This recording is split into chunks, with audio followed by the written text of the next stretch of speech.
Salut, bienvenue sur Terra Adventum. Dans les exploratologies, nous voyons les grands explorateurs, mais aussi les grandes exploratrices. Vous avez vu le titre, aujourd'hui nous allons parler d'Alexandra David-Néel, la première femme à avoir atteint Lhasa, la capitale du Tibet, alors interdit aux Occidentaux.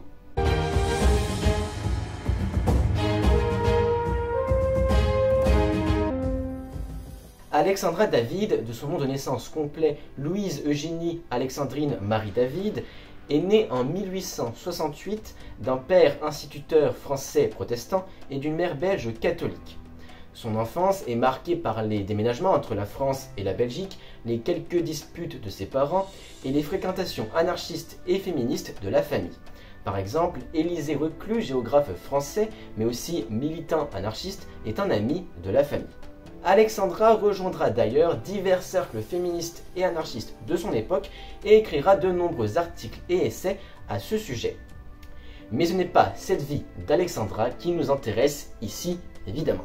Soif d'aventure et des romans de Jules Verne, elle fugue à 15 ans pour essayer d'embarquer pour l'Angleterre, chose qu'elle ne fait pas par manque d'argent. Elle part tout de même à Londres en 1889, à 21 ans, pour perfectionner son anglais et se lancer dans des études pour devenir orientaliste. Elle obtient son diplôme en 1892 et s'est aussi convertie au bouddhisme. Après ses études dans la capitale britannique, elle sera à Paris pour apprendre le sanskrit et le tibétain entre autres. Bref, vous l'avez compris, Alexandra devenir une érudite, une grande connaisseuse du bouddhisme tibétain en particulier, de l'Asie en général. Cependant, poussée par son père, elle arrête ses études orientalistes pour rentrer au conservatoire de Bruxelles et se lancer dans l'étude du chant et du piano, où elle est très douée. Elle se fait maintenant appeler Alexandra Myrial, d'après Myriel dans Les Misérables de Victor Hugo. Et elle devient la première chanteuse à l'Opéra d'Hanoï de 1895 à 1897. Puis elle parcourt le monde, dont quelques escales en Inde, où elle jure bien sûr de revenir au vu de ce qu'on a dit précédemment, mais aussi à Athènes ou à Tunis. C'est à Tunis d'ailleurs qu'elle rencontra son futur mari, Philippe Néel, ingénieur en chef des chemins de fer tunisiens. Ils se marient en 1904. Après plusieurs articles et essais sur l'Orient et le bouddhisme, sur le féminisme et l'anarchisme, elle écrit en 1901 son premier roman, Le Grand Art, mais renonce à le publier. Il ne sortira qu'en 2018. Et bref, tout ça juste pour dire qu'Alexandra David a aussi une casquette d'écrivaine. Elle a écrit tout de même 4 romans et 35 essais et récits, sans compter les nombreux articles. À partir de 1909, elle se reconsacre pleinement aux études asiatiques dans le but d'être l'un des occidentaux les plus cultivés sur l'Orient, le Tibet, le bouddhisme, etc. Bref, vous l'avez compris à force. Elle, qui ne veut pas d'enfants et qui veut rester indépendante, vit tout de même avec Philippe Néel, son mari, depuis leur mariage en 1904. Bon, en 1911, elle décide de partir seule pour l'Inde. Elle promet à son mari de revenir dans moins de 18 mois. Elle ne reviendra que 14 ans plus tard. Ainsi commence le grand voyage d'Alexandra David-Néel. C'est à 43 ans, en 1912, alors que toutes les femmes de son âge ont une situation, ont des enfants, ont une belle vie de famille posée, que Alexandra part au royaume du Sikkim, en Inde actuelle. Là, elle améliore ses connaissances sur le bouddhisme en visitant plusieurs monastères, par exemple. Elle se lie d'amitié avec le fils du chef spirituel et Maharaja du Sikkim, Sigyong Tulku Namgyal. Puis elle se rend à Kalimpong, où se trouve l'actuel Dalai Lama, le 13e Thubten Gyatso. Le Dalai Lama, c'est le plus haut chef spirituel du Tibet. Le Dalai Lama donc accepte cette entrevue. C'est la première fois qu'il accorde une audience à une occidentale. Et il est même très surpris de savoir qu'Alexandra s'est convertie au bouddhisme. En fait, il trouve même ça inimaginable que des occidentaux se convertissent à sa religion. Alexandra en profite pour lui poser quelques questions sur lui, sur le Tibet, sur le bouddhisme. Ah oui, quoi de mieux qu'une rencontre avec le Dalai Lama pour perfectionner ses connaissances? Alexandra David-Néel loge souvent dans des cavernes comme simple ermite. Là, elle s'exerce aux méthodes des yogis tibétains et apprend, entre autres, le Tummo, une technique qui permet de repousser ses limites de résistance au froid. En 1913, elle se lance dans un pèlerinage sous les traces de Bouddha, mais rebrousse chemin en 1914, son ami Silgeong l'appelant à l'aide. Et oui, le père de celui-ci vient de mourir et Silgeong devient de fait le nouveau Maharaja du Sikkim. Alexandra l'aide à lancer des réformes et devient même sa conseillère conjugale. En fin d'année, si Guillaume meurt brutalement, laissant supposer un empoisonnement, Alexandra est bien sûr très touchée. C'est aussi en 1914 qu'elle rencontre dans un monastère bouddhiste Apur Yongdön, 15 ans, qui à partir de ce jour l'accompagnera dans ses voyages comme un fils suivant sa mère. D'ailleurs, Alexandra en fit son fils adoptif en 1929. En 1916, elle se rend avec Apur, sans prévenir personne, au Tibet. Le Tibet, qui faisait partie de l'Empire de Chine, est un État indépendant depuis 1912 et la plupart de son territoire, en particulier la capitale, Lhasa, est strictement interdit aux Occidentaux.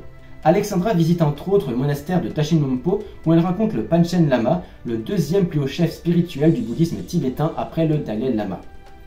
Celui-ci l'accueille chaleureusement et lui donne même des titres honorifiques. Mais de retour dans le Sikkim, Alexandra et Apur, sont priés de quitter le territoire pour cause d'être rentrés sans autorisation au Tibet.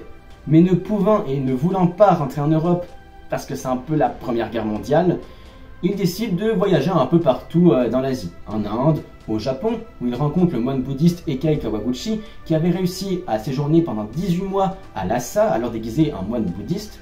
Peut-être qu'Alexandra s'en est inspirée pour la suite.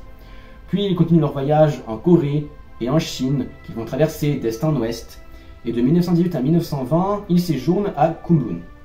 En 1924, à 56 ans, Alexandra, déguisée en mendiante, et Apur, en moine, parviennent à atteindre Lhasa, la capitale du Tibet, la ville interdite.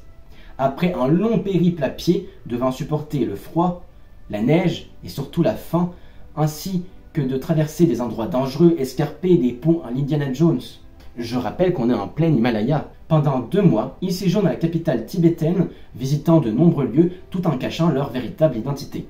Elle rentra même dans le palais du Potala, la résidence principale du Dalai Lama. Il quitte Lhasa juste avant de se faire démasquer et se réfugie chez David MacDonald, un anglo-sikkimais alors agent commercial au Tibet. Grâce à lui et à Frank Ludlow, un officier anglais, ils parviennent à regagner la France en 1925.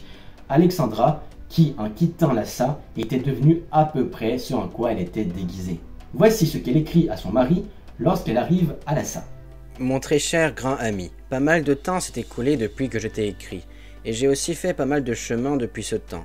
Je te dirai tout de suite que j'ai complètement réussi la promenade pour laquelle je partais quand je t'ai envoyé ma dernière lettre. Cette excursion aurait été considérée comme fort hardie pour un homme jeune et robuste. Qu'une femme de mon âge ait pu l'entreprendre pouvait passer pour pure folie. Néanmoins, mon succès est complet. Mais on m'offrirait 1 million pour recommencer l'aventure dans les mêmes conditions. Je crois bien que je refuserais. Sache seulement que je suis arrivé à Lhasa réduite à l'état de squelette. Quand je passe la main sur mon corps, je trouve tout juste une mince peau couvrant les os. Évidemment, son retour et le récit de son voyage fait sensation en France. Récit qui sort en 1927 sous le titre « Voyage d'une Parisienne à Lhasa ». Bon, ces récits suscitent beaucoup de débats car pour beaucoup d'hommes, le fait qu'une femme de cet âge ait pu se rendre à Lhasa à pied dans un froid glacial, c'est complètement improbable. Alexandra retrouve évidemment son mari, Philippe Nel, qui a été un bon apport financier. Mais le couple se sépare peu de temps après leur retrouvaille. Cependant, il continua à s'écrire dans un grand respect mutuel jusqu'à la mort de Philippe en 1941. De 1925 à 1937, elle habite à Digne-les-Bains, dans les Alpes de Haute-Provence. Sa maison, surnommée Santem Dziong, soit forteresse de la méditation, est désignée comme le premier sanctuaire lamaïste de France. Elle donne aussi de nombreuses conférences partout en Europe, elle qui est devenue une grande connaisseuse de l'Orient et du bouddhisme. En 1937, à 69 ans, elle repart en Chine avec son fils adoptif Apur Yongdön dans le but d'étudier le taoïsme. Malheureusement, elle tombe en pleine guerre sino-japonaise et assiste aux horreurs de la guerre et de la famine. Elle erre pendant plus d'1 an avant de rejoindre le Tibet. Elle quitte définitivement l'Asie en 1946 pour revenir à Digne-les-Bains. En 1955, son fils adoptif meurt, elle se retrouve définitivement seule. Elle continua cependant à écrire et malgré une vie difficile, de longues marches, dans le froid glacial de l'Himalaya, une vie d'ermite, elle meurt en 1969 à quasi 101 ans. Elle, qui à ses 100 ans avait renouvelé son passeport dans le but de retourner au Tibet. Ses cendres ont été jetées dans le Gange en compagnie de ceux de Apur en 1973. Sa maison à Digne-les-Bains est aujourd'hui un musée. Et c'est la fin de cette vidéo sur Alexandra David-Néel, une femme aux 10 000 vies, mais surtout une grande voyageuse. J'espère que la vidéo vous a plu, si c'est le cas, n'oubliez pas de l'aimer, de la partager et surtout abonnez-vous. Et moi je vous dis à la prochaine sur Terra Adventum.